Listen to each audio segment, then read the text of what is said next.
Now that you've completed the second book, I want to congratulate you on having no more readings for this semester. I want to also ask you to consider what the American Bill of Rights tells you about the revolutionaries. But in doing so, I recommend thinking about it as historians. Think not what it means to us today, but what it meant to them when they wrote it. A quick glance at the text of the 10 Amendments in the Bill of Rights shows that they are not a list of the rights that Americans enjoy. They are instead a list of prohibitions on the federal government. They tell us what the federal government is not permitted to do. It does not list what is owed American citizens. You see this when you read the words, "Congress shall pass no law concerning this or that." And you see it when you study the history.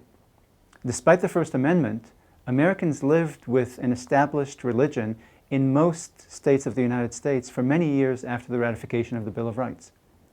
State governments established an official religion, and citizens of those states had to pay taxes to support that particular church. So it's inaccurate to say that the Bill of Rights declares that Americans have a right to be free of established religion. Instead, the First Amendment simply declares that the federal government is prohibited from establishing an official religion. So if someone tells you that the rights in the Bill of Rights are not absolute, you have my permission, and Madison's permission, to dismiss that claim out of hand. The prohibitions in the Bill of Rights are absolute, as evidenced by the English language and early American history.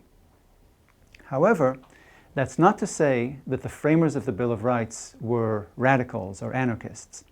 They understood that governments could, and even should, limit various freedoms. Punish you for falsely yelling fire in a crowded theater, prohibit child pornography, limit your free exercise of some wacky and violent religions, confiscate your guns, etc. But they left it to local governments to enact these limitations. They prohibited absolutely and in clear and absolute terms the federal government from enacting any such limitations. By the same token, the Articles of Confederation and the Federal Constitution, both, are not philosophical statements on how to govern people. The framers of the first and second U.S. Constitutions understood that these documents explained only how the central government should operate.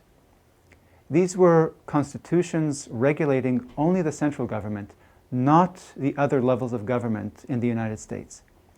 So the founders understood that most of the governing is done and should be done beneath this national level of government by various local institutions.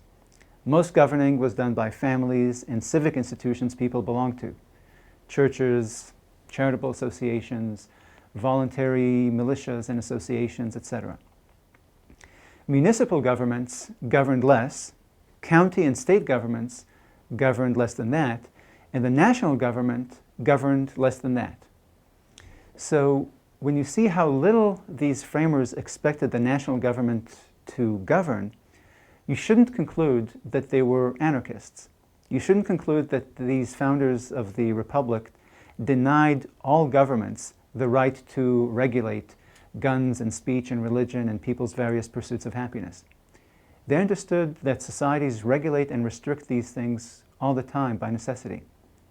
All they said in these two constitutions was that this regulation shall not be done at all by the central government.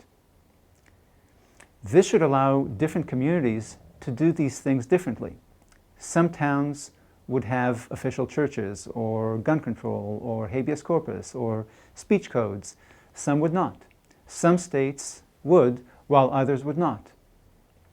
Indeed, like I said with regard to state religions, we see that this was so in the late 18th and 19th centuries. In the late 19th and 20th centuries, we can see a change in mentality in America, with Americans adopting the more modern and more European preference that most governance should be done by the national government, less by local government, and even less by civic institutions and families. As Americans changed this way, they started chafing more and more against their Constitution and Bill of Rights, which reflected their forefathers' political beliefs and preferences about strong local governments and a limited central government. The result has been that Americans in the 20th century introduced certain innovations in constitutional jurisprudence, namely the incorporation doctrine and the living constitution.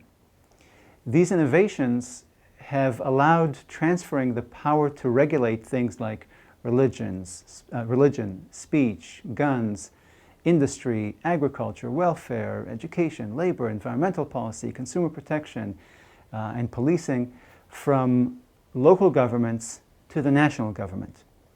If you follow the politics of the Supreme Court today, many of the battles center on this conflict between the original 18th century words and intent of the Constitution and Bill of Rights and the 20th century attempts to pour a different content into those words.